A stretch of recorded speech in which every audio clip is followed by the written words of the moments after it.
UPSC దేశంలోనే ప్రతిష్టాత్మకమైనటువంటి exams నిర్వహించేటువంటి ఒక ప్రభుత్వ రంగ సంస్థ. సో యూపీఎస్సిలో మంచి ర్యాంక్ సాధించి ఐఏఎస్, ఐపీఎస్, ఐఆర్ఎస్ అండ్ ఇతర సంస్థల్లో పనిచేయాలి, ప్రభుత్వ రంగ సంస్థల్లో ఉన్నత ఉద్యోగాలు పొందాలనేటువంటిది చాలామంది పిల్లల్లో, పేరెంట్స్లో చిన్నప్పటి నుంచి బలంగా ఉండేటువంటి కోరిక. సో ఇంత అత్యున్నత లక్ష్యాన్ని చేరేందుకు ఎలాంటి స్ట్రాటజీస్తో చదవాలి, చిన్నప్పటి నుంచే ఆ ఓరియంటేషన్ అనేటువంటిది ఎలా ఉండాలి అనేటువంటిది చాలా తక్కువ మంది మాత్రమే కూలంకుషంగా చెప్పగలిగేటువంటి సమర్థులు ఉంటారు. సో అటువంటి సమర్థులే కృష్ణప్రదీప్ గారు. వారు ఎంతోమందికి మెంటార్షిప్ చేశారు, ఎంతోమంది సివిల్ సర్వెంట్స్ని ఐఏఎస్, ఐపీఎస్ లాంటి పెద్ద పెద్ద పోస్టుల్లో ఉండేటువంటి వ్యక్తులందరినీ కూడా, ఆ రంగంలో నిష్ణాతుల్ని కూడా తయారు చేసేటువంటి కృష్ణప్రదీప్ గారితో మనం ఇవాళ స్పెషల్ ప్రోగ్రామ్ మనం చూస్తూ ఉన్నాం. సో సార్ ఎలాంటి గైడెన్స్ ఇవ్వబోతున్నారనేటువంటిది ఈ యొక్క ఇంటర్వ్యూ ద్వారా మనం తెలుసుకుందాం. సార్, ఐఏఎస్, ఐపీఎస్ లాంటి ప్రతిష్టాత్మకమైనటువంటి పోస్టులు సాధించాలి, ఉన్నతంగా సమాజంలో సేవ చేయాలనేటువంటి దృఢ నిశ్చయంతో చిన్నప్పటి నుంచే అటు పేరెంట్స్ కానివ్వండి, పిల్లలు కానివ్వండి చాలా కష్టపడాలి అనేటువంటి ఒక ఉత్సాహం ఉంటుంది. సో కానీ వాళ్ళకు లోపించేది ఏంటంటే కోరిక బలంగా ఉంటుంది కానివ్వండి, ఆ కోరిక ఎలా సాధించాలనేటువంటి క్రమంలో ఎదురయ్యేటువంటి సవాళ్ళను ఎలా అధిగమించాలనేటువంటి విషయాల్లో వాళ్ళకి క్లారిటీ అనేటువంటి ఉండదు. So I think you will be the right person to guide those students sir. Thank you so much for joining Sakshi education interview. So first of all, ఇటువంటి కోరిక బలంగా ఉండేటువంటి పిల్లలు, సో వాళ్ళ ఎడ్యుకేషన్లో గ్రాడ్యుయేషన్ చదువుతున్న టైంలోనే వాళ్ళ సైక్ ఆఫ్ మైండ్ ఎలా ఉండాలి సార్? ఇప్పుడు UPSC every year common civil service exam అని ఒక పరీక్ష నిర్వహిస్తుంది. ఈ కామన్ సివిల్ సర్వీస్ అనే ఎగ్జామ్ ద్వారా 23 రకాల సర్వీసులకి రిక్రూట్మెంట్ ఒకటే ఎగ్జామ్ ద్వారా ఇస్తుంది అనమాట. అంటే దీంట్లో టాప్ మోస్ట్ సర్వీసెస్ అంటే Indian administrative service and Indian police service. యూజువల్గా 99% మంది అభ్యర్థులు ఈ రెండింటికి ఫస్ట్ ప్రయారిటీ పెడతారు, మిగతా వాటికి 21 ప్రయారిటీస్ పెడతారనమాట. అంటే ఐఏఎస్, ఐపీఎస్, ఆ తర్వాత Indian foreign service, Indian revenue service, Indian postal service, Indian railway service, Indian custom service, ఇటువంటి 23 రకాల సర్వీసులు ఉన్నాయి. మొదటి 2 ఆల్ ఇండియా సర్వీసులు అంటాం, మిగతా 21 ఏమో సెంట్రల్ సర్వీస్ అంటాం. సో సెంట్రల్ సర్వీస్లో వచ్చిన వాళ్ళు సెంట్రల్ గవర్నమెంట్లో జాబ్ చేస్తారు. ఆల్ ఇండియా సర్వీస్ అయినటువంటి ఐఏఎస్, ఐపీఎస్లో వచ్చిన వాళ్ళు ఈ పేరులో ఉన్నట్టుగానే దేశంలో ఏదో ఒక రాష్ట్రంలో ఆల్ ఇండియా లెవెల్లో ఒక స్టేట్లో వాళ్ళని రిక్రూట్మెంట్ చేయడం జరుగుతుంది, అపాయింట్మెంట్ చేయడం జరుగుతుంది. వీళ్ళు కొంతకాలం పాటు, మినిమం ఒక 5 ఏళ్ల పాటు సెంట్రల్ గవర్నమెంట్లో కూడా పనిచేయాలి. మళ్ళీ సెంట్రల్ గవర్నమెంట్లో 5 ఇయర్ డిప్యుటేషన్ అయిపోయిన తర్వాత స్టేట్కి వచ్చేయాలి. ఐఏఎస్, ఐపీఎస్లకు మాత్రమే అది ఉంది. సెంట్రల్ సర్వీస్ అభ్యర్థులు మాత్రం కేంద్రంలో, సెంట్రల్ గవర్నమెంట్ డిపార్ట్మెంట్స్లో దేశం మొత్తం మీద ఎక్కడైనా సరే పనిచేయాల్సి ఉంటుంది. కాశ్మీర్ నుంచి కన్యాకుమారి వరకు ఎక్కడైనా పనిచేయాల్సి ఉంటుంది. సో ఈ సర్వీసెస్ కోసం ప్రిపేర్ అయ్యేటటువంటి అభ్యర్థుల మైండ్ సెట్ ఏ విధంగా ఉండాలి అంటే, first you have to fix your mind in your mind that it will require minimum 2 years preparation. కనీసం 2 సంవత్సరాల పాటు నువ్వు ప్రిపేర్ అవ్వాలి. అంటే ఈ 2 నుంచి 3 సంవత్సరాల పాటు ప్రిపేర్ అవ్వాలి అంటే దానికి కావాల్సింది ఏంటి? Consistency and commitment. ఈ రెండింటిని మైండ్లో పెట్టుకోవాలన్నమాట. అంటే నిరంతరం ప్రిపరేషన్ ఉండాలి, నిబద్ధతతో ప్రిపేర్ కావాలి. అంటే ఒక 2 years to 3 years అనే ప్రిపరేషన్ ఎందుకని అంటున్నాం? ఒక 1 year పాటు ఎగ్జామ్ మీద అవగాహన కోసం ప్రిపరేషన్ చేయాలి. సెకండ్ ఇయర్లో ఎగ్జామ్ మీద పట్టు సాధించడం కోసం, థర్డ్ ఇయర్లో ఎగ్జామ్ రాయడం కోసం. ఎందుకంటే ఎగ్జామినేషన్ సైకిల్ అనేది ఒక 1 year పాటు ఉంటుంది. అంటే ఎవ్రీ ఇయర్ ఫిబ్రవరిలో నోటిఫికేషన్ వస్తుంది, మే చివరి ఆదివారం రోజున ప్రిలిమ్స్ ఎగ్జామ్ జరుగుతుంది, సెప్టెంబర్ 3వ వారంలో మెయిన్స్ ఎగ్జామ్ జరుగుతుంది. ఆ తర్వాత సంవత్సరంలో జనవరి నుంచి ఏప్రిల్ మధ్యకాలంలో ఇంటర్వ్యూస్ జరుగుతాయి, ఆర్ పర్సనాలిటీ టెస్ట్ అంటుంది.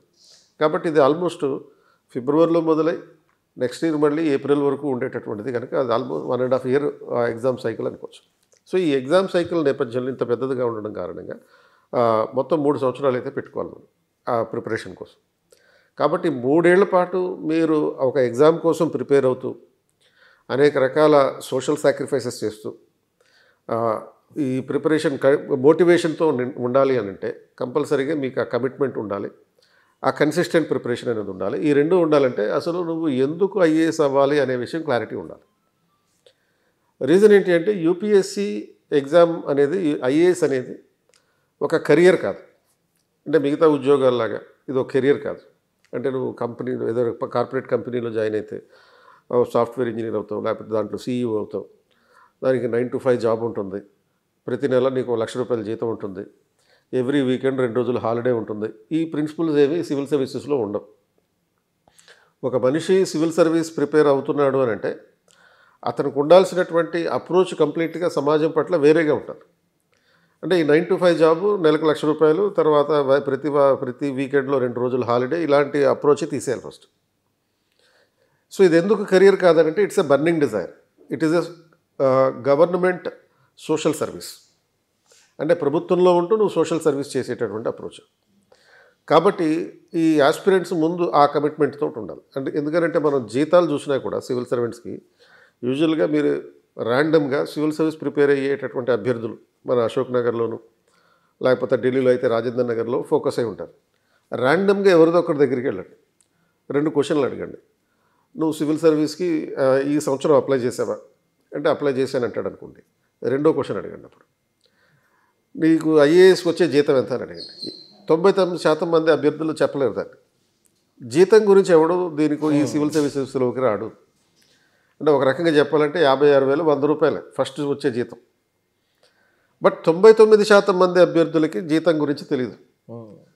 ఎందుకని వీడు జీతం కోసం రావట్లే ఐఏఎస్లోకి, ఐపీఎస్లోకి. దానివల్ల వచ్చేటటువంటి ఒక సోషల్ ప్రెస్టేజ్ ఉంటుంది.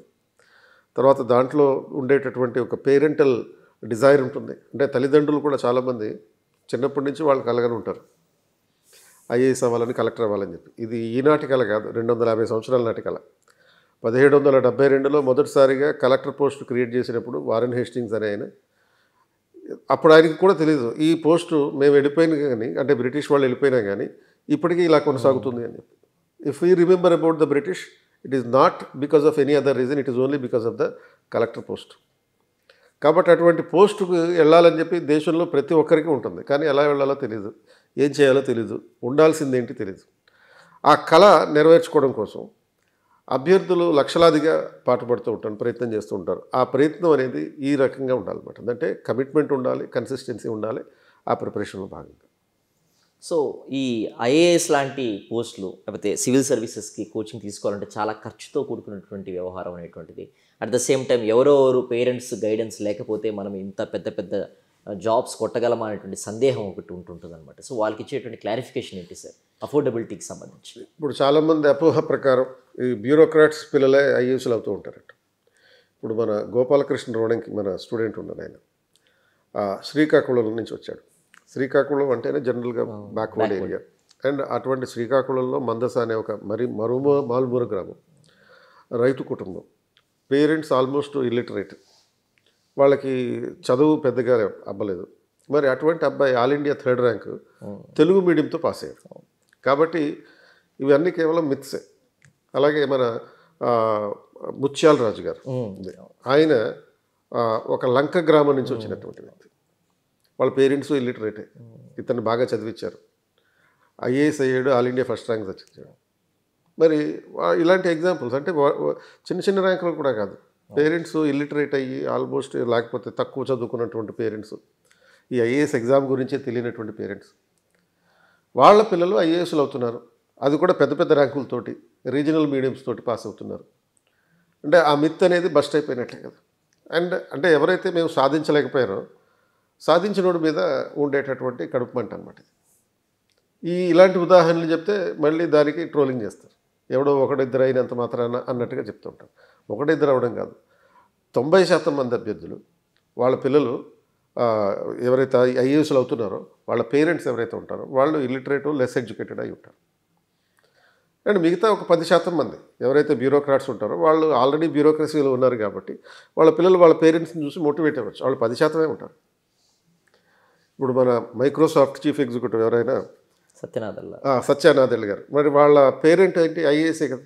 అవును, వాళ్ళ ఫాదర్ ఐఏఎస్ఏ, కానీ ఆయన ఐఏఎస్ కాలే కదా. వాళ్ళ మదర్కి ఇతన్ని కంపల్సరీగా గవర్నమెంట్ ఎంప్లాయ్ చేయాలనే లక్ష్యం ఉండేది. మరి ఇతను మైక్రోసాఫ్ట్కి చీఫ్ ఎగ్జిక్యూటివ్ అయినప్పుడు మరి ఆర్ఆర్బి రాసేవారా, అదే ఉద్యోగం రాదా అని అడిగిందంట. మరి అట్లా మరి ఇటువంటి పరిస్థితులు అంటే భారతదేశంలో ఇలాంటి అపోహలు ఉంటూ ఉంటాయి. పేరెంట్స్ ఐఏఎస్లు అయితేనే పిల్లలు అవుతారు అనేది.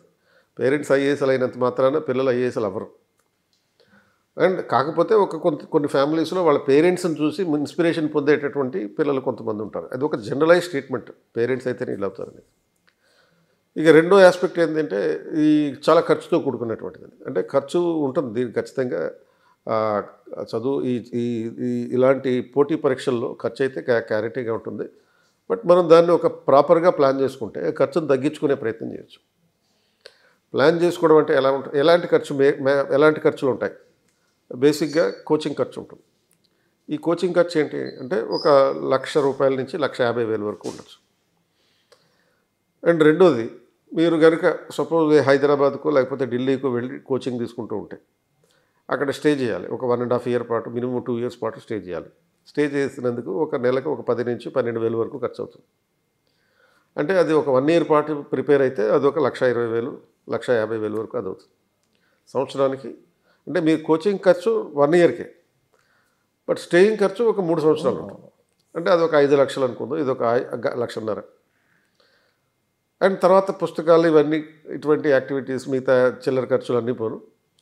ఒక 3 సంవత్సరాలు కనుక మీరు హైదరాబాద్లో ఉంటే ఒక 6-7 లక్షలు ఖర్చు అయ్యే అవకాశం ఉంటుంది. అంటే యావరేజ్ అయినా సంవత్సరానికి 2 లక్షల నుంచి ఒక 3 లక్షల వరకు అని అనుకుందాం. ఇది జనరల్గా, అది కూడా అక్రాస్ 1 ఇయర్. నేను చెప్పేది 3 లక్షలు అనేది అక్రాస్ 1 ఇయర్. ఈ 3 లక్షలు అనేది మీరు ఎక్కడున్నా కానీ ఆ మినిమం ఖర్చులు అయితే జరుగుతూ ఉంటాయి. అయితే ఇప్పుడున్నటువంటి ప్రస్తుతం ఉన్నటువంటి ఎకోసిస్టంలో ఎవరైతే ఎలిజిబిలిటీ ఉంటుందో, ఎలిజిబిలిటీ ఉన్న వాళ్ళకి గవర్నమెంటు ఈ కోచింగ్కి కావాల్సినటువంటి ఏర్పాట్లు చేస్తుంది.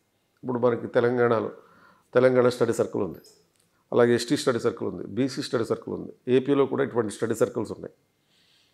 మరి ఈ స్టడీ సర్కిల్స్ని ఉపయోగించుకొని అక్కడ కూడా ప్రిపేర్ కావచ్చు. అండ్ కొన్ని రాష్ట్రాల్లో అయితే ఉచిత కోచింగ్ ఇవ్వడమే కాకుండా ఇట్లా ఫైనాన్షియల్ సపోర్ట్ ఇచ్చేస్తున్నారు డైరెక్ట్గా. ఇప్పుడు గతంలో ఎన్టీఆర్ విద్యోన్నతి అనే స్కీమ్ ఉండేది. ఆ ఎన్టీఆర్ విద్యోన్నతి అనే స్కీమ్ ద్వారా మీరు ఏ ఇన్స్టిట్యూట్లో అయినా జాయిన్ అవ్వచ్చు దేశంలో. దానికి ఎంత ఫీజు అవుతుందో ఆ ఫీజు గవర్నమెంట్ ఇచ్చేస్తుంది. ₹1,50,000 నుంచి ₹1,60,000 వరకు గవర్నమెంట్ ఇచ్చేసేది. అండ్ అలాంటి స్కీములు చాలా రాష్ట్రాల్లో ఇప్పటికీ అమల్లో ఉన్నాయి. కేంద్ర ప్రభుత్వ స్కీములు కూడా ఉన్నాయి. కేంద్ర ప్రభుత్వం minority ministry of minorities, ministry of tribal welfare, తర్వాత ఈ మినిస్ట్రీ ఆఫ్ సోషల్ జస్టిస్, ఈ మినిస్ట్రీస్ నుంచి ఎస్సీ, ఎస్టీ, ఓబీసీ, తర్వాత మైనారిటీల పిల్లలకి డబ్బులు స్పాన్సర్ చేస్తున్నారు డైరెక్ట్గా. ఇంతేకాకుండా ఎన్జిఓల ఆర్గనైజేషన్స్ కొన్ని ఉన్నాయి, సంథింగ్ లైక్ ఆర్డిటీ లాంటి ఆర్గనైజేషన్స్ ఉన్నాయనుకోండి. ఆ ఎన్జిఓ ఆర్గనైజేషన్స్ కూడా ఈ స్పాన్సర్స్ చేస్తున్నారు. సో ఆ స్పాన్సర్షిప్ చేసేటటువంటి ఆర్గనైజేషన్స్ ఏమైనాయో వాటిని తెలుసుకోవడం అండ్ దాని నుంచి స్పాన్సర్షిప్ తెచ్చుకునేటటువంటి ప్రయత్నం చేయొచ్చు. ఇవే కాకుండా కొన్ని కుల సంఘాలు ఉంటాయి. ఆ కుల సంఘాలు అభ్యర్థించినా సరే వాళ్ళు కూడా డబ్బులు స్పాన్సర్ చేస్తారు. తర్వాత కొంతమంది ఎన్ఆర్ఐలు ఉంటారు. ఎన్ఆర్ఐలు మేము దేశం వదిలేసాం కాబట్టి చాలా కాలం అయింది, నా దేశం కోసం ఏమైనా చెయ్యాలి అనే తపన ఉండే వాళ్ళు చాలామంది ఉంటారు. 90% మంది ఉంటారు. ఆ తపన ఉన్న ఎన్ఆర్ఐలు కూడా ఇక్కడ ఉన్నటువంటి వాళ్ళ వర్గానికి చెందిన సామాజిక వర్గం కావచ్చు, లేకపోతే వాళ్ళ ఊరికి సంబంధించిన వాళ్ళు కావచ్చు, వాళ్ళు కనుక అడిగితే ఖచ్చితంగా వాళ్ళు స్పాన్సర్ చేస్తున్నారు. ఎందుకంటే వాళ్ళకు 5 లక్షలు అనేది పెద్ద ఇష్యూ కాదు, ఒక అక్రాస్ 1 ఇయర్ అనేటటువంటి వాళ్ళు స్పాన్సర్ చేస్తున్నారు. ఇలాంటి ఫిలాంథ్రపిక్ యాటిట్యూడ్ ఉన్నటువంటి చాలామంది ధనవంతులు ఏపీ తెలంగాణలో కూడా ఉన్నారు. వాళ్ళ దగ్గరికి వెళ్ళి అభ్యర్థించినా కానీ వాళ్ళు స్పాన్సర్ చేస్తారు. ఒక 5-6 లక్షలు స్పాన్సర్ చేయడం పెద్ద ఇష్యూ కాదు. వీళ్ళందరూ కాకుండా స్టంట్ ఫిలాంథ్రపిస్టులు ఉంటారు కొంతమంది. పబ్లిక్లో పేరు కోసం, ఫోటోల కోసం, రీల్స్ కోసం చేసేటటువంటి ఈ మానవ సేవా కార్యక్రమాలు చేసేవాడు వాళ్ళ దగ్గరికి వెళ్ళి అడిగినా కానీ వాళ్ళు స్పాన్సర్ చేస్తారు. సో స్పాన్సర్ చేయడం అనేది ఇంపార్టెంట్, డబ్బులు అనేది ఇంపార్టెంట్ కాదు. మరి ఆ డబ్బులు ఎవరైనా ఇచ్చిన తర్వాత, కట్టిన తర్వాత నువ్వు దాన్ని ఎంత బాగా ఉపయోగించుకున్నావు, 3 ఏళ్ల పాటు నువ్వు ఆ కన్సిస్టెన్సీని, ఆ కమిట్మెంట్ని ఉంచుకోగలిగేవా లేదా అనేది ఇంపార్టెంట్. అంటే ఈ ప్రిపరేషన్ ప్రాసెస్లో ఇంటి నుంచి దూరంగా ఉండడం వల్ల కావచ్చు, అనేక రకాల కారణాల వల్ల కావచ్చు, కొంత ఎమోషనల్ స్ట్రెస్కి గురయ్యే అవకాశం ఉంటుంది. అటువంటి పరిస్థితుల్లో ఆ ప్రతి యువకుడి లేకపోతే యువతి మనసు మరో తోడుని కోరుకునే అవకాశం ఉంటుంది. ప్రేమగా మాట్లాడే వాళ్ళు కావాలనుకున్నారు. ఈ ప్రాసెస్లో ఒక 10% మంది ఇట్లా బాయ్ ఫ్రెండ్, గర్ల్ ఫ్రెండ్ ఉచ్చులో కూడా పడేటటువంటి పరిస్థితి. అది ఎప్పుడైతే పడతావో మొత్తం స్పాయిల్ అయిపోయినట్టే లెక్క. నేను ప్రేమించు, కానీ ఏం ప్రేమించాలి? నీ సబ్జెక్ట్ని ప్రేమించు, నీ ప్రిపరేషన్ ప్రేమించు. ఇప్పుడు వీటిని ప్రేమిస్తే ఈ ప్రిపరేషన్ అయిపోయిన తర్వాత ఆటోమేటిక్గా నిన్ను ప్రేమించే వాళ్ళు 100 మంది వస్తారు. నువ్వు ప్రత్యేకంగా ఎవరిని బలవంతంగా లేకపోతే అభ్యర్థించి ప్రేమించమని చెప్పి అడుక్కునేటటువంటి అవసరం అయితే ఉండదు. ఈ సర్వీస్ ఎప్పుడైతే కొడతావో అట్లా. కనుక ఇటువంటి డీవియేషన్స్ని అవాయిడ్ చేసుకుంటే అప్పుడు కమిట్మెంట్ అనేది ఉండగలుగుతుంది అన్నమాట. కాబట్టి ఉంటాయి ప్రతి ప్రిపరేషన్లోనూ ప్రతి టార్గెట్ గోల్ పెట్టుకున్నప్పుడు అందులో ఛాలెంజెస్ లేకుండా అయితే ఉండవు. ఇది దేశంలోనే కాకుండా ప్రపంచంలోనే అత్యున్నతమైనటువంటి ఉద్యోగం, ఒక రకంగా ఆ ఉద్యోగానికి సంబంధించిన ఎగ్జామ్. మరి అటువంటి ఎగ్జామ్ కోసం ప్రిపేర్ అయ్యేటప్పుడు కొన్ని ఛాలెంజెస్ ఉంటాయి. అందులో ఫైనాన్షియల్ ఛాలెంజ్ అనేది అతిపెద్దది. దాన్ని అధిగమించడానికి కూడా మార్గాలు ఉన్నాయి, పద్ధతులు ఉన్నాయి. వాటిని కనుక ఉపయోగించుకుని నువ్వు ఉపయోగించుకున్నప్పుడు ఏ పర్పస్ కోసం అయితే నువ్వు ఉపయోగించుకున్నావో ఆ పర్పస్ని విడిపోకుండా దాని మీదనే ఫోకస్ చేస్తే definitely you will be appreciated by the society. Sir చాలా క్లియర్గా చెప్పారు. సో ప్రైమరీగా ఎలాంటి లక్షణాలు ఉండాలనేటువంటిది, ఎలాంటి జాగ్రత్తలు తీసుకోవాలనేటువంటిది. అండ్ స్టూడెంట్స్ పర్స్పెక్టివ్లో చూసినట్లయితే చాలామంది ఏంటంటే బీటెక్ బ్యాక్గ్రౌండ్ నుంచి వస్తున్నారనమాట. సో ఇక్కడ ఉండేటువంటి సబ్జెక్ట్స్ గురించి ఎప్పుడు 10th క్లాస్లో బేసిక్స్ నేర్చుకుని తర్వాత ఏదో వాళ్ళ టెక్నికల్ సబ్జెక్ట్స్, కోర్ సబ్జెక్ట్స్ మీద కాన్సన్ట్రేట్ చేయాల్సిన పరిస్థితి వస్తుంది. ఆర్ట్స్ బ్యాక్గ్రౌండ్ స్టూడెంట్స్ కూడా కంపారిటివ్లీ తక్కువగా ఉంటూ వస్తున్నారనమాట. సో వీళ్ళు ఈ అడాప్ట్ చేసుకోవాలంటే ఈ టైప్ ఆఫ్ స్టడీస్కి, ఈ టైప్ ఆఫ్ కాన్సెప్ట్స్కి ముందు నుంచి ఏమైనా కొంచెం ప్రిపరేటరీ మోడ్లో రావాల్సిన అవసరం ఉంటుందా before coming to coaching institutes? What are your suggestions for them? UPSC reports ప్రకారం 67% of the successful candidates are from the BTech background. అంటే బీటెక్లోనే వీళ్ళకి బీటెక్ చదువుతున్న పర్టికులర్గా ఈ 67%లో ఎక్కువ మంది మళ్ళీ నేషనల్లీ సిగ్నిఫికెంట్ ఇంపార్టెన్స్ ఉన్నటువంటి ఇన్స్టిట్యూషన్స్, అంటే ఐఐటీస్ నుంచి వచ్చినటువంటి వాళ్ళు ఎక్కువ మంది ఉంటారు. సో ఈ బీటెక్ ఆస్పిరెంట్స్ ఎక్కువ మంది సెలెక్ట్ అవుతున్నారంటే మీనింగ్ ఏంటి? వీళ్ళకి ఆటోమేటిక్గా న్యాచురల్గానే యూపీఎస్సీ యాప్టిట్యూడ్ ఏదైతే ఉందో అది ఉన్నట్టే లెక్క. అండ్ మోరోవర్ ఈ బీటెక్ బ్యాక్గ్రౌండ్ ఉన్నటువంటి అభ్యర్థులకి ఆ లాజికల్ థింకింగ్, క్రిటికల్ థింకింగ్ ఈ రెండు ఉంటాయి. UPSC requires this critical thinking, logical thinking. Critical thinking అంటే క్రిటిసిజం చేయడం కాదు, ఒక విషయాన్ని అనేక రకాల కోణాల్లో అర్థం చేసుకోగలిగేటటువంటి కెపాసిటీ. ఆ కెపాసిటీ వీళ్ళ దగ్గర బాగా ఉంటుంది కాబట్టి వీళ్ళు ఎక్కువగా సెలెక్ట్ అవుతున్నారు. సో ఈ ప్రాబ్లం ఏంటి అంటే బీటెక్ చదివే అభ్యర్థులకి చాలామందికి అసలు సివిల్ సర్వీస్ ఎగ్జామ్ అంటే ఏంటి తెలియదు. తెలుసుకున్నవాడు గ్యారంటీగా సక్సెస్ అవుతున్నాడు. సో ఫస్ట్ దీని మీద అవగాహన పెరగాలి బీటెక్ చదివే అభ్యర్థులకి. అవగాహన అంటే ఏ స్థాయి నుంచి, ఎగ్జామ్ అంటే ఏంటి, యూపీఎస్సీ ఎగ్జామ్లో ఏముంటాయి, అందులో ఎగ్జామ్లో ఉండేటటువంటి లెవెల్స్ ఏంటి, ఏ లెవెల్ ఎగ్జామ్కి ఏ రకమైనటువంటి సబ్జెక్ట్ ఉంటాయి, తర్వాత ఈ ఇంటర్వ్యూలో ఎటువంటి క్వశ్చన్స్ అడుగుతారు, క్వశ్చన్ నేచర్ ఏంటి, ఆ క్వశ్చన్స్ యొక్క సైకోమెట్రిక్ అనాలిసిస్ ఎలా ఉండాలి, ఇటువంటి పర్స్పెక్టివ్ అంతా కూడా తెలుసుకోవాల్సి ఉంటుంది. అప్పుడు బేసిక్గా ఈ బీటెక్లో ఉండేవాళ్ళు చాలామంది ఎవరైతే సక్సెస్ అవుతున్నారో ఇంజనీరింగ్ చదివిన వాళ్ళు ఆల్మోస్ట్ సెకండ్ ఇయర్ నుంచే ప్రిపరేషన్ మొదలు పెట్టేస్తున్నారు. ఇప్పుడు ప్రస్తుతం ఉన్నటువంటి ట్రెండ్ కూడా అది. దేశంలో చాలామంది డిగ్రీ నుంచే సివిల్ సర్వీస్ ప్రిపరేషన్ అనేది మొదలు పెడుతున్నారు. ఎందుకంటే మనం ఇందాక అనుకున్నట్టుగా కనీసం 3 సంవత్సరాల పాటు దీని ప్రిపరేషన్ కావాలన్నాం, 2 నుంచి 3 సంవత్సరాల పాటు.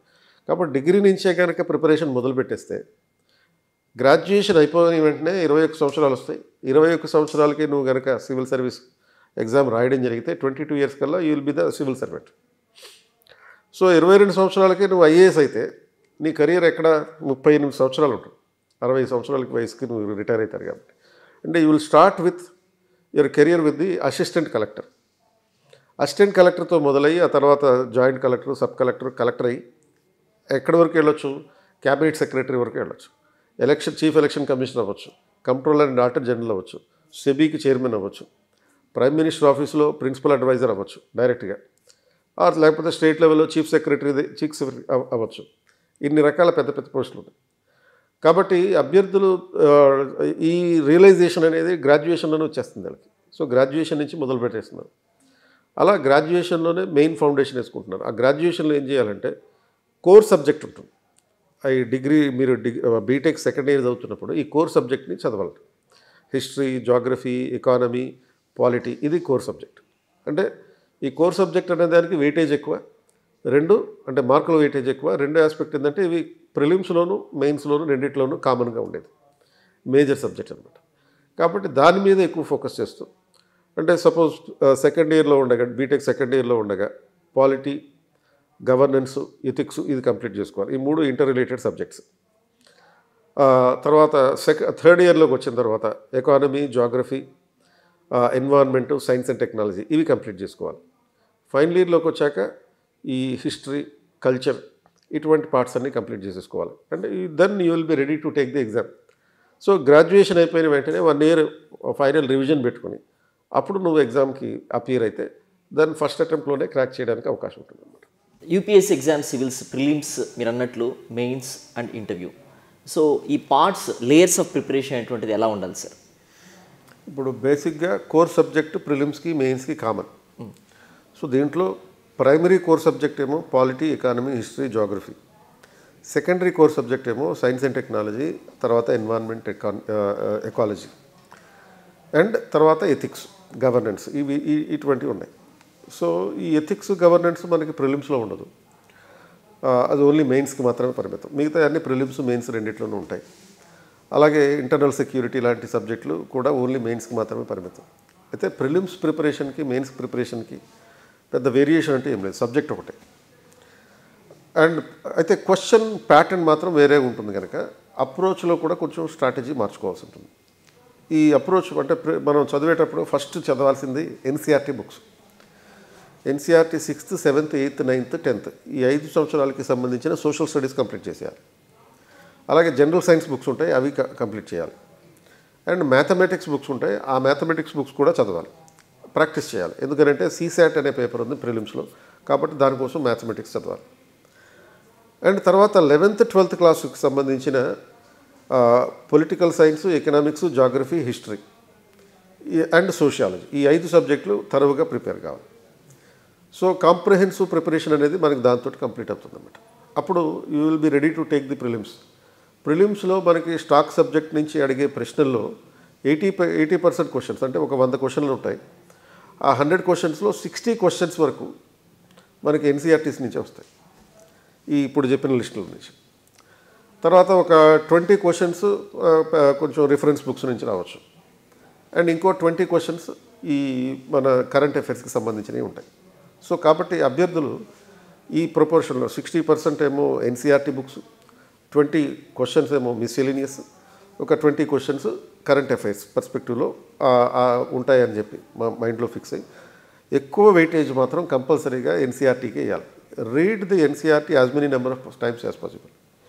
ఎందుకంటే ఎన్సీఆర్టీ ఎండ్ టు ఎండ్ చదివేయాలి. ఎండ్ టు ఎండ్ అంటే లిటరల్లీ నా మీనింగ్ ఏంటి, ఫోర్వర్డ్ అని ఉంటుంది చూడండి, అక్కడి నుంచి చివరి పేజీలో ఉండేటటువంటి చివరి నెంబర్ పేజీ వరకు చదవాల్సి ఉంటుంది. ఎందుకంటే ఆ ఫోర్వర్డ్ నుంచి కూడా గతంలో కొన్ని క్వశ్చన్స్ వచ్చినాయి.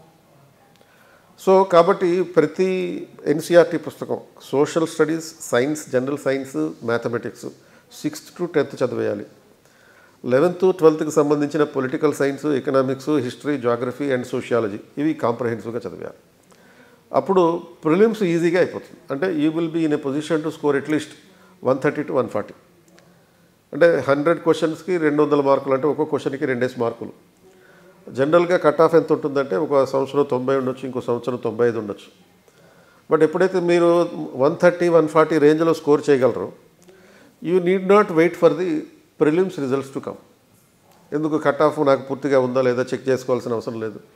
130 మార్కులు వచ్చే రేంజ్లో నేను ఆన్సర్ పెట్టానంటే, అలా పెట్టగలగాలంటే మీరు కంప్లీట్గా ఎన్సీఆర్టీ మీద ఫోకస్ చేసి ఆ 60 క్వశ్చన్లు ఆన్సర్ కరెక్ట్గా చేస్తే చాలు, మీకు 130, 140 వచ్చేస్తాయి.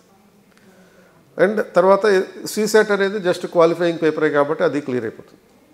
అప్పుడు మీరు సబ్జెక్ట్ అంతా, బేసిక్ సబ్జెక్ట్ అంతా వచ్చేసింది కాబట్టి దెన్ మెయిన్స్కి కావాల్సినటువంటి రైటింగ్ ప్రాక్టీస్, ఆ రైటింగ్ ప్రాక్టీస్ ప్రతిరోజు జరగాలి.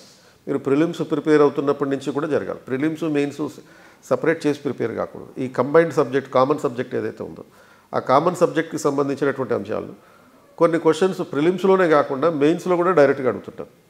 మెయిన్స్లో ఇచ్చే ప్రతి క్వశ్చన్లోనూ 2 పార్ట్లు ఉంటాయి. ఒకటేమో స్టాటిక్ పార్ట్ అండ్ రెండో పార్ట్ ఏమో కరెంట్ పార్ట్ ఉంటుంది. సో ఇప్పుడు సపోజ్ ప్రైవసీ అనే ఒక అంశం ఉందనుకోండి. What are the constitutional provisions of privacy, explain in the context of recent supreme court judgement అంటాడు. సో ప్రైవసీ అనేది ఒక స్టాటిక్ సబ్జెక్ట్, ఎన్సీఆర్టీలో ఉంటుంది, 11th క్లాస్ ఎన్సీఆర్టీలో ఉంటుంది దానికి సంబంధించి. Then explain in the context of recent supreme court judgement అనేది ఒక డైనమిక్ ఆస్పెక్ట్.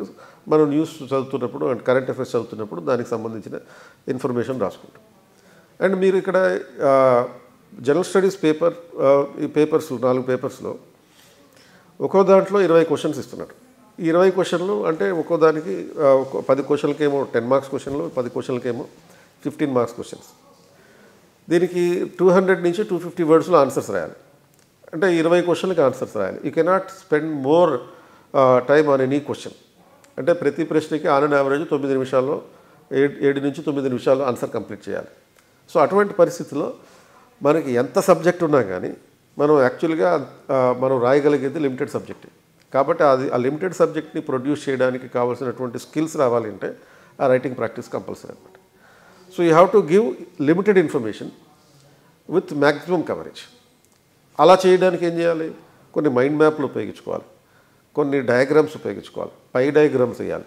సో ఇటువంటి డయాగ్రామ్స్ వేయడం ద్వారా మనం ఏం చేస్తామంటే విస్తృతమైన సమాచారాన్ని పరిమితమైనటువంటి అప్రోచ్తో ఇవ్వడం జరుగుతుంది. సో అట్లా ఈ తక్కువ సమయంలో 3 గంటల్లో ఒక్కొక్క క్వశ్చన్కి 7 నుంచి 9 నిమిషాల్లో ఆన్సర్స్ రాస్తూ 20 క్వశ్చన్లకి ఆన్సర్స్ రాయగలిగితే మెయిన్ సక్సెస్ అవ్వచ్చు. అదొక పర్స్పెక్టివ్. ఇక పర్సనాలిటీ టెస్ట్ ఫైనల్గా దానికి స్టార్టింగ్లో ఓన్లీ పర్సనాలిటీ టెస్ట్ అనేవారు. గత 2-3 సంవత్సరాలుగా యూపీఎస్సీ ఇచ్చేటటువంటి అప్లికేషన్ ఫామ్లో పర్సనాలిటీ టెస్ట్ అబ్లిక్ ఇంటర్వ్యూ అని కూడా ఇస్తుంది. It is both interview and personality test. So interview అంటే viewing the inner side of the candidate, అంటే అంతర్లీనంగా అభ్యర్థికి ఉన్నటువంటి అప్రోచ్ ఎలా ఉంది, విషయాల మీద అప్రోచ్ ఎలా ఉంది అనేటటువంటి పర్స్పెక్టివ్లో చూస్తారన్నమాట. సో దీనికోసం ఇంటర్వ్యూ కోసం ప్రిపేర్ కావడానికి అభ్యర్థికి డీటెయిల్డ్ అప్లికేషన్ ఫామ్ అని చెప్పి ఒక డాఫ్ అని అంటాం, డిఏఎఫ్, అది ఇస్తారు. దాంట్లో మన సమాచారం అంతా రాయాలి. మన పేరు, మన ఊరు, మన రాష్ట్రం, మన జిల్లా, మీ పేరెంట్స్ ఏం చేస్తారు, వాళ్ళు ఏం చదువుకున్నారు, వాళ్ళు ఏం ఉద్యోగం చేస్తున్నారు, తర్వాత అభ్యర్థి ఏం చదివాడు, 10th class information, intermediate information, degree, post graduation, PhD చేస్తుంటే దాని సమాచారం, అలాగే చదువు అయిపోయిన తర్వాత ఏదైనా జాబ్ చేస్తుంటే ఆ జాబ్కి సంబంధించిన ఇన్ఫర్మేషన్. అండ్ అంతేకాకుండా ఈ చదువుకునేటప్పుడు అభ్యర్థికి ఉన్నటువంటి హాబీస్ ఏంటి, ఏమన్నా ఆటలాడి ఉంటే ఆటలకు సంబంధించిన ఇన్ఫర్మేషన్, ఇలాంటి కాంప్రహెన్సివ్ ఇన్ఫర్మేషన్. అందుకనే దాన్ని డీటెయిల్డ్ అప్లికేషన్ ఫామ్ అన్నట్టు. సో ఆ డీటెయిల్డ్ అప్లికేషన్ ఫామ్లో ఇచ్చిన ఇన్ఫర్మేషన్ ఆధారంగా వీళ్ళు క్వశ్చన్స్ అడుగుతారు. అంటే క్వశ్చన్స్ ఆ ఇన్ఫర్మేషన్కి సంబంధించి ఉండవు, ఇన్ఫర్మేషన్ రిలేటెడ్గా ఉంటాయి అన్నమాట. అండ్ దీంట్లో భాగంగా ఇంటర్వ్యూలో భాగంగా మన పర్సనల్ ఇన్ఫర్మేషన్కి సంబంధించిన క్వశ్చన్సే కాకుండా కరెంట్ ఇష్యూస్ మీద క్వశ్చన్ అడగచ్చు. But current issues what is what అని అడగరు. ఆ కరెంట్ ఇష్యూని బేస్ చేసుకుని ఒక సిచ్యువేషన్ క్రియేట్ చేసి క్వశ్చన్ అడుగుతారు. సపోజ్ కేరళలో ఫ్లడ్స్ వచ్చినాయి. కేరళలో ఫ్లడ్స్ వచ్చిన నేపథ్యంలో ఒక అభ్యర్థి ఇంటర్వ్యూకి వెళ్ళాడు అనుకోండి. ఇంటర్వ్యూకి వెళ్ళినప్పుడు క్వశ్చన్ అడుగుతారు, నువ్వు ఫ్లడ్స్ వచ్చినాయి కదా మీ రాష్ట్రంలో, సపోజ్ నువ్వు ఒక బోట్లో వెళ్తున్నావు, ఆ బోట్లో నీతో పాటు నీ మదరు, తర్వాత నీ వైఫ్ కూడా ఉన్నారు. ఆల్ ఆఫ్ ఎ సడన్ బోటుకి చిన్న హోల్ పడింది, బోటు మునిగిపోయే పరిస్థితి ఉంది. అటువంటి పరిస్థితుల్లో బోట్లో నువ్వు కంపల్సరీగా ఉండాలి. నీ మదర్ని కానీ లేకపోతే నీ వైఫ్ని కానీ ఇద్దరిలో ఒకరిని దించేయాలి. You have to abandon one of them అని చెప్పి క్వశ్చన్ అడుగుతారు. వీళ్ళిద్దరిలో ఎవరిని దించేస్తావు అని క్వశ్చన్ అడుగుతారు. ఇది ఏంటంటే ఒక ట్రాలీ ప్రాబ్లం లాంటిది అనమాట. నువ్వు మదర్ని దించడం అనేది చాలా ఎమోషనల్తో కూడుకున్నటువంటి ఇష్యూ, వైఫ్ని దించడం అనేది ఇంకో రకమైనటువంటి ఎమోషన్. మరి అటువంటి సిచ్యువేషన్లో నువ్వైతే ఏం చేస్తావు అంటే ఒక కరెంట్ ఈవెంట్ని బ్యాక్గ్రౌండ్లో పెట్టుకుని ఒక అడ్మినిస్ట్రేటివ్ సిచ్యువేషన్ని అభ్యర్థికి ఇచ్చి ఆ సిచ్యువేషన్లో అయితే నువ్వు ఎలా పనిచేస్తావు అని చెప్పి క్వశ్చన్ అడిగాడు. సో అట్లా ఈ ఇంటర్వ్యూలో personality test and interview. So interview ద్వారా ఇన్నర్ వ్యూ ఏంటో చూస్తారు, పర్సనాలిటీ టెస్ట్ ద్వారా నీ aptitude whether it is suitable for the civil service exam or not అనేది కూడా చూస్తుంటాం. సో అట్లా ఈ 3 స్థాయిల ప్రిపరేషన్లో ప్రిలిమ్స్లో అడిగేది ఫండమెంటల్ ఇన్ఫర్మేషన్, బేసిక్ ఇన్ఫర్మేషన్, మెయిన్స్లో అడిగేది అనాలిసిస్, ఇంటర్వ్యూలో అడిగేది నీ personality suitability to the civil service. ఇది ఈ 3 రకాలుగా ఉంటుంది sir. Well defined sir and well said sir. And one more thing sir, ఈ సివిల్స్ ప్రిపరేషన్కి సంబంధించినటువంటివి డూస్ చాలా వరకు చెప్పారు, డోంట్స్ ఇలాంటివి చేయకుండా, ఎందుకంటే మీరు చాలామంది స్టూడెంట్స్ని ట్రైన్ చేశారు, సో చాలామందికి మీరు అడ్వైస్ చేసి ఉంటారు ఇలాంటివి చేయకూడదు అనేటువంటిది. మీ అబ్జర్వేషన్స్లో what are the challenges, what students should avoid sir? So the avoiding things అంటే civil service exam, UPSC exam minimum 3 years requirement. కొన్ని సందర్భాలు అది సపోజ్ గోపాలకృష్ణ రోణింగ్ అని అన్నందుకు అలాంటి అభ్యర్థులు 11 సంవత్సరాల పాటు ప్రిపేర్ అయ్యారు. సో ఈ ప్రాసెస్లో అభ్యర్థి చెయ్యకూడదు ఏంటి అంటే that he should not avoid writing practice. అలాగే you should not ignore the current issues. Ignoring the current issues is a suicidal thing. అలాగే చాలామంది అభ్యర్థులు they will read the multiple books avoid reading the multiple, don't read multiple books for the same subject.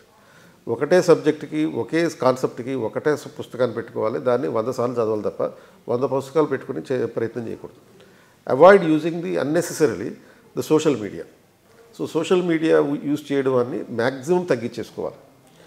And ఈ రకమైనటువంటి కొన్ని జాగ్రత్తలు తీసుకుంటే, ఈ avoidance చేయాల్సినటువంటి డోట్స్ అనేటువంటి చూసుకుంటే మిగతావన్నిటిని వాళ్ళు, అంటే ఈ ప్రిపరేషన్ ఎలా ఉంటుందంటే it is a kind of test of personality, the psychological stability of the candidate.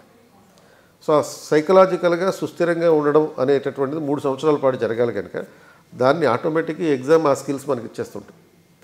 So ఈ ఎగ్జామ్ ద్వారా మన ఎమోషనల్ ఇంటెలిజెన్స్ని బ్యాలెన్స్ చేయగలుగుతున్నామా లేదా అని చూస్తుందన్నమాట. ఆ ఎమోషనల్ ఇంటెలిజెన్స్కి ఏవైతే ఆటంకాలు ఉంటాయో వాటిని అవాయిడ్ చేసుకుంటే, అంటే ఆటంకాలు ఏవి, ఈ cell phone by itself is not a danger. ఆ సెల్ ఫోన్లో ఉండే apps are danger. Use the cell phone only for the sake of receiving the calls. Use the social media only for the purpose of material. Don't use the cell phone for the entertainment during your preparation. Entertainment చేయాలనుకుంటే దానికి ఒక time పెట్టుకోండి. ప్రతిరోజు కానీ లేకపోతే weekly ఒక రోజు కానీ దానికి ఒక టైం పెట్టుకుని ఆ ఎంటర్టైన్మెంట్ కూడా ఉండడం మంచిది. ఎందుకంటే ప్రతిరోజు నువ్వు ఒకే కన్సిస్టెన్సీ తోటి ఆ 8 గంటల పాటు 10 గంటల పాటు చదవడం కష్టం అనుకున్నప్పుడు ఒక సండే రోజు సాటర్డే రోజు దానికోసం ఒక టైం పెట్టుకుని ఆ టైంలో ఆ ఎంటర్టైన్మెంట్ అంతా ఫుల్ఫిల్ చేసుకోవాలన్నమాట. సార్, యూపీఎస్సీలో సెలెక్ట్ అయ్యే వాళ్ళు, ప్రిపేర్ అయిన వాళ్ళు హార్డ్లీ 5 to 10% మాత్రమే ఉంటారు. Rest of the people they can't get in to the UPSC services. So అటువంటి వాళ్ళకి మీరు ఇచ్చేటువంటి భరోసా ఏంటి? సో బాగా చదివి ఉంటే నెక్స్ట్ ప్లాన్ బిగా వాళ్ళ లైఫ్ అనేటువంటిది ఎలా ఉంటుంది? You plan A is this will be your plan B. మీరు ఇక్కడ ఎఫర్ట్స్ పెట్టి నిజంగా ఎఫర్ట్స్ పెడితే మీ లైఫ్కి వచ్చే డోకా లేదు, మీరు ఎక్సెల్ అవ్వచ్చు అదర్ ఏరియాస్లో అనేటువంటిది ఏదైనా కాన్ఫిడెన్స్ బూస్టింగ్ మెజర్ మీ వైపు నుంచి ఏమన్నా ఇస్తారా sir? If at all there is that case. Plan B అనేది యూపీఎస్సీ ఇచ్చింది ఒకటి. ఏంటంటే ఈ ఎవరైతే మెయిన్స్ రాసి ఇంటర్వ్యూకి వెళ్తారో వాళ్ళకి డీటెయిల్డ్ అప్లికేషన్ ఫామ్ పంపించినప్పుడు ఒక ఆప్షన్ ఇస్తారు వాళ్ళకి, whether you want to share your marks in the public domain or not అని చెప్పి ఒక క్వశ్చన్ ఇస్తారు. ఎస్ ఆర్ నో అని పెట్టాలి. అంటే నీకు వచ్చిన మెయిన్స్లో వచ్చిన మార్కులు, ఇంటర్వ్యూలో వచ్చిన మార్కులు పబ్లిక్ డొమైన్లో పెడతారు. పెట్టినప్పుడు సపోజ్ నీకు పాస్ అయితేనేమో ఐఏఎస్ ఐపీఎస్ అయిపోతాం, ఫెయిల్ అయ్యేవనుకోండి ఇంటర్వ్యూ లెవెల్ వరకు వెళ్ళాం అంటే ఈ ప్రాసెస్లో ఎంత నాలెడ్జ్ సంపాదించారు మీరు. కాబట్టి ఆ నాలెడ్జ్ వేస్ట్ కాకూడదు, అది నేషనల్ వేస్ట్ కదా. సో కనుక ఎవరైతే అభ్యర్థులు ఎస్ అని పెడతారో వాళ్ళ మార్కులన్నీ పబ్లిక్ డొమైన్లో పెడతారు. అప్పుడు పబ్లిక్ ఎంటర్ప్రైజెస్ మనకి బీహెచ్ఈఎల్, హెచ్ఎంటీ, హెచ్ఏఎల్ ఇలాంటి పబ్లిక్ ఎంటర్ప్రైజెస్ ఉన్నాయి.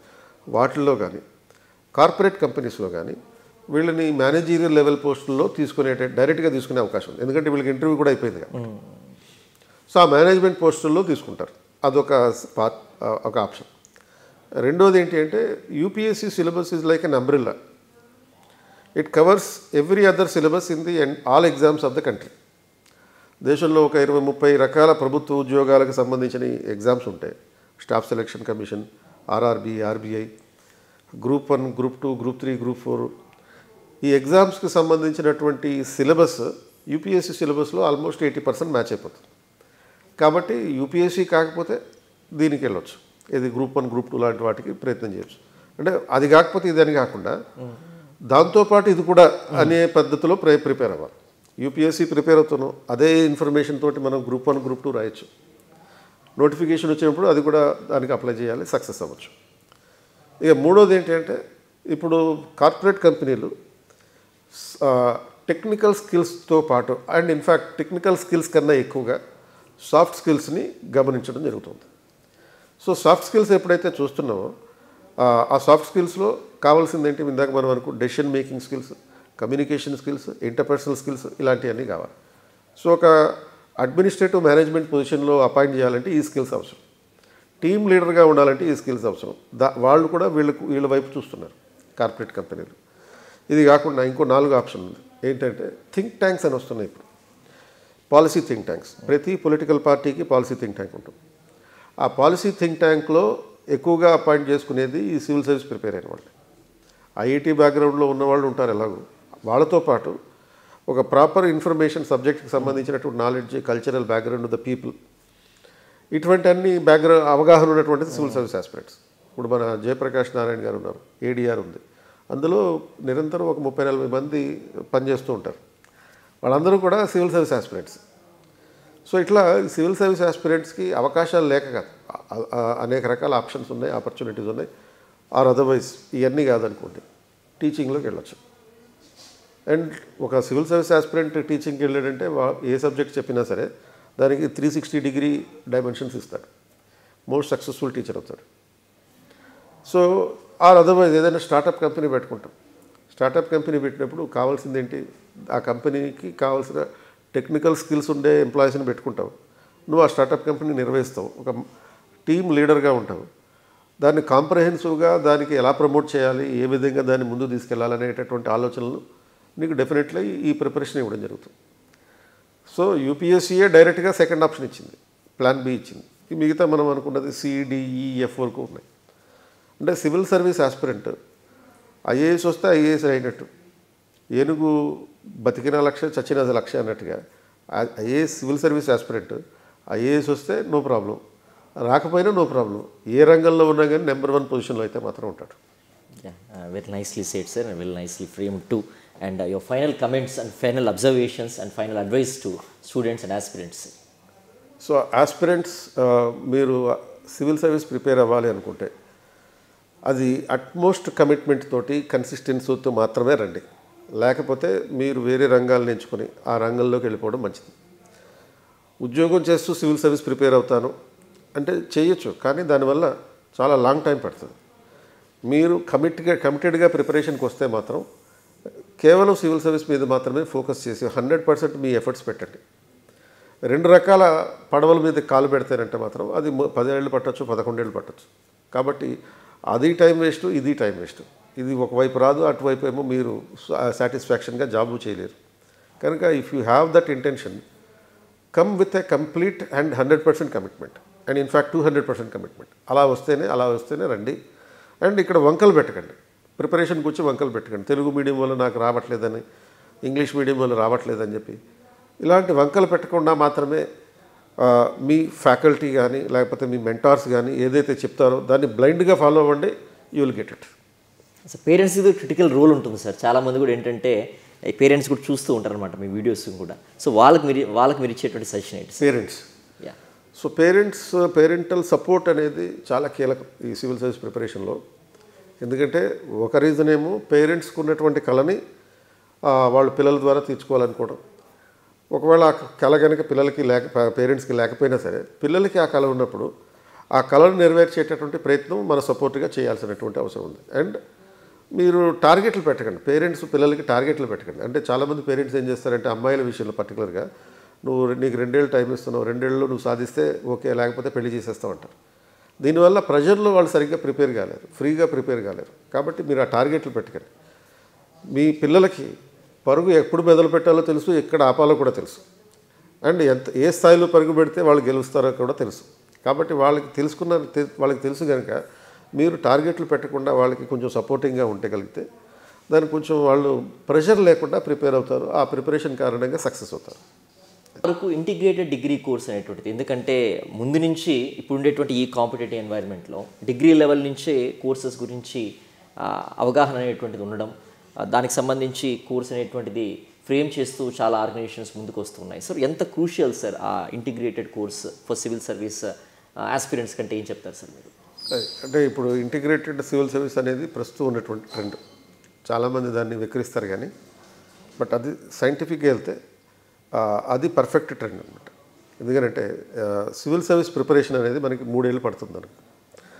సో ఒక గ్రాడ్యుయేషన్తో పాటు సివిల్ సర్వీస్ ప్రిపరేషన్ కూడా చేస్తూ పోతూ ఉంటే ఆస్పిరెంట్ డిగ్రీ అయ్యేటప్పటికి రెడీగా ఉంటాడు, ఎగ్జామ్ ఇవ్వడానికి రెడీగా ఉంటాడు. డిగ్రీ అయిన వెంటనే అతనికి వయసు సపోజ్ 20 ఇయర్స్ అనుకోండి, ఇంకో 1 ఇయర్ ప్రిపరేషన్ పెట్టుకుని రివిజన్ చేసుకుని 21 ఇయర్స్కి రెడీ అవుతున్నాడు.